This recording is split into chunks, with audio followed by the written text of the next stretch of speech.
Que as emendas parlamentares têm gerado crise entre governadores e assembleias legislativas de pelo menos 3 estados. Boca Danúbia Braga que vai trazer as informações para a gente agora. E essas brigas, né, Danúbia, elas podem expor uma fragilidade, não só na relação que se tem hoje entre legislativo e executivo, muitas vezes no âmbito nacional, mas também nos âmbitos regionais, nos governos dos estados. Conte para a gente. Bem-vinda mais uma vez. Perfeito, Evandro. Em alguns casos, né, esses conflitos aí acabaram até no judiciário, tanto em tribunais estaduais quanto no STF, viu? A gente tem o exemplo, né, de Pernambuco, Rio Grande do Norte e também Mato Grosso. Tudo devido, então, a essa questão em relação às emendas. Para a gente ter uma ideia, em Pernambuco, a governadora Raquel Lira, do PSDB, enfrenta uma pressão para aumentar o valor dessas emendas impositivas e cumprir com os pagamentos. É pedido a ela, a proposta em discussão visa então aumentar de 0,8% para 2% da receita líquida do orçamento de 2026. E também pedem que seja feito ali o pagamento em torno de 70 milhões de reais que está atrasado em emendas não pagas desde 2023. Já no Rio Grande do Norte, a insatisfação com os atrasos nos pagamentos, né, gerou ações judiciais contra o governo. Parlamentares da oposição conseguiram decisões favoráveis, então, à execução dessas emendas. E o projeto de lei foi apresentado para justamente obrigar o governo a justificar formalmente qualquer omissão no pagamento. Já em Mato Grosso, o governador Mauro Mendes, do União Brasil, questionou no STF a obrigação constitucional do Estado em pagar 0,2% da receita líquida em emenda das bancadas e também blocos parlamentares. E ali ele argumentou justamente equilíbrio fiscal. Esses conflitos no Estado só mostram também que existem conflitos em nível federal, em que os parlamentares também reclamam desses atrasos e questionam a transparência das emendas, chamada emenda PIX. Evandro, volto com você. Obrigado pelas informações, Danúbia. Ótimo trabalho. Fábio Piperno, as emendas parlamentares provocando quiprocó em tudo quanto é lugar desse país. Seja no governo federal, mas agora também nas assembleias legislativas. Claro, e os prefeitos que se preparem, os prefeitos das grandes cidades, eles já estão enfrentando isso, porque é óbvio, quer dizer, o parlamentar local, enfim, o vereador, então o deputado estadual, ele vê o que acontece. Veja, tudo o que acontece em Brasília também é um laboratório que vai se reproduzir o país todo. Então, se tem emenda na Câmara dos Deputados e Senado, vai ter emendas também nas assembleias legislativas. E aí nós estamos falando não de 503 deputados, mas de 1.051, quer dizer... e aí fora os mais de 50 mil vereadores. Então isso é uma praga que vai espalhar. Aliás, já se espalha pelo país todo. Aqui em São Paulo, cada um já tem uma cota.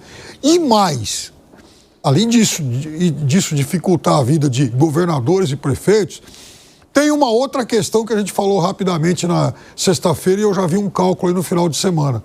Com o aumento de deputados federais, alguns estados já se preparam, então, para o aumento das bancadas estaduais. É óbvio. 140 milhões. Estava na cara. Exato, estava na cara que ia acontecer.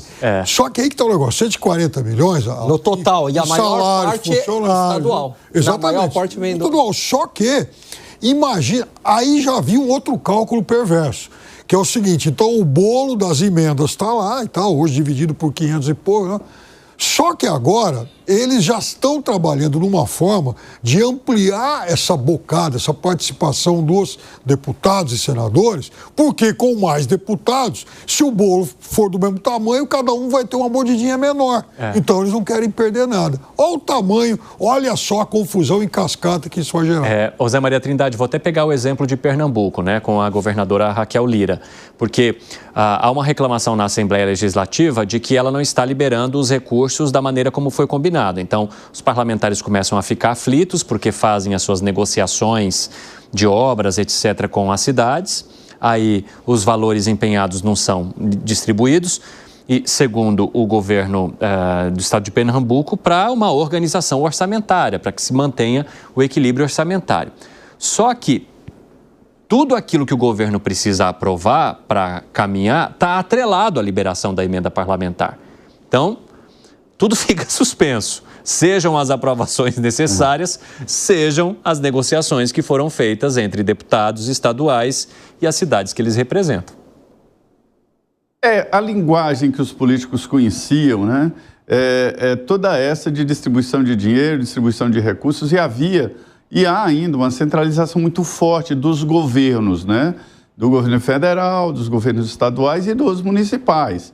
Mas é assim mesmo, porque o presidencialismo foi elaborado para ser assim.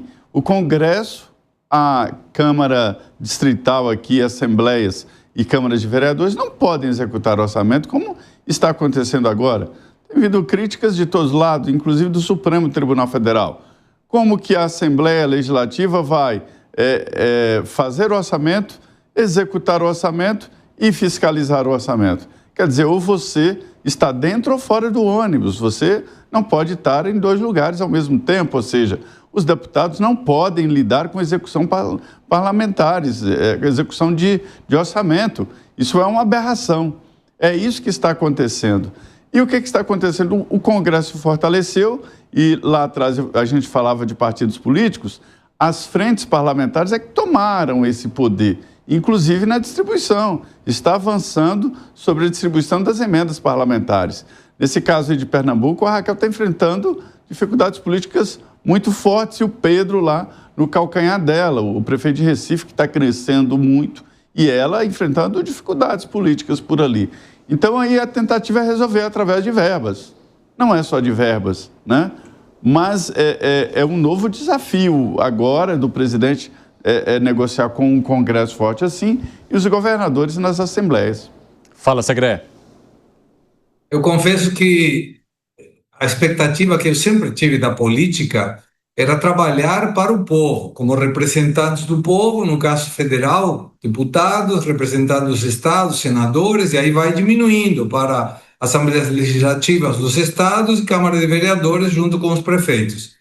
No meu mundo ideal, e eu vejo que não é o mundo real, não estamos aí pelo dinheiro, podem até estar pelo poder, por uma autoestima baixa, que de repente, tendo uma importância perante a sociedade, pode vir a aumentar o ego, como muito bem indicava a Maria, mas hoje ficou totalmente tergiversado isso.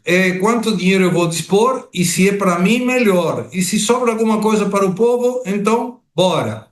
Quando a gente avalia a questão das emendas, já estamos nesse barco, temos que nadar com essa correnteza.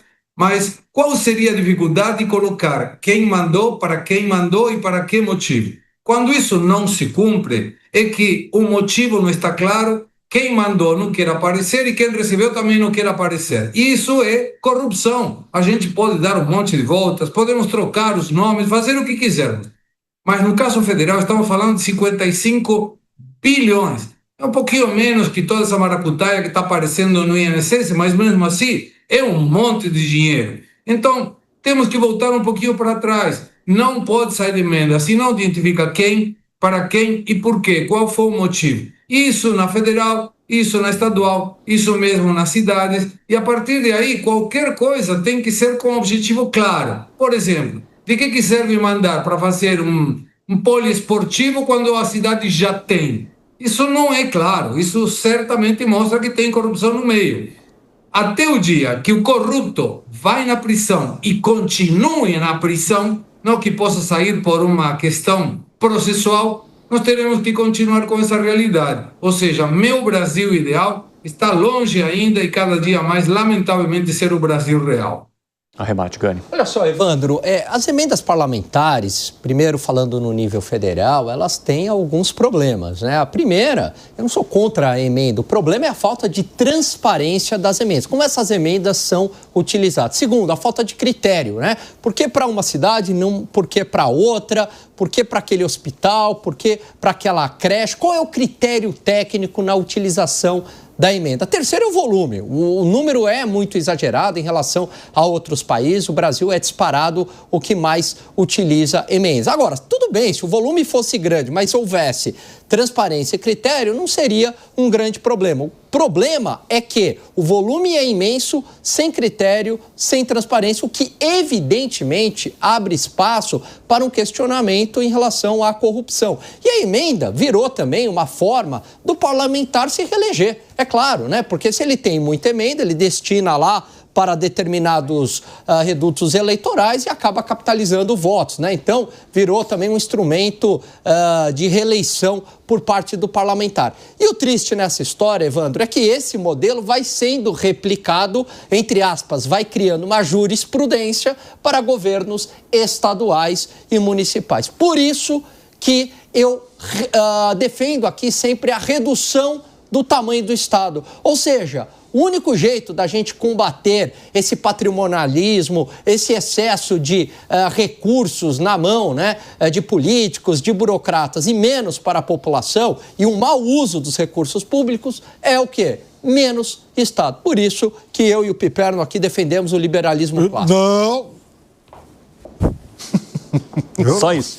Não! E assim arrematamos essa parte do nosso debate.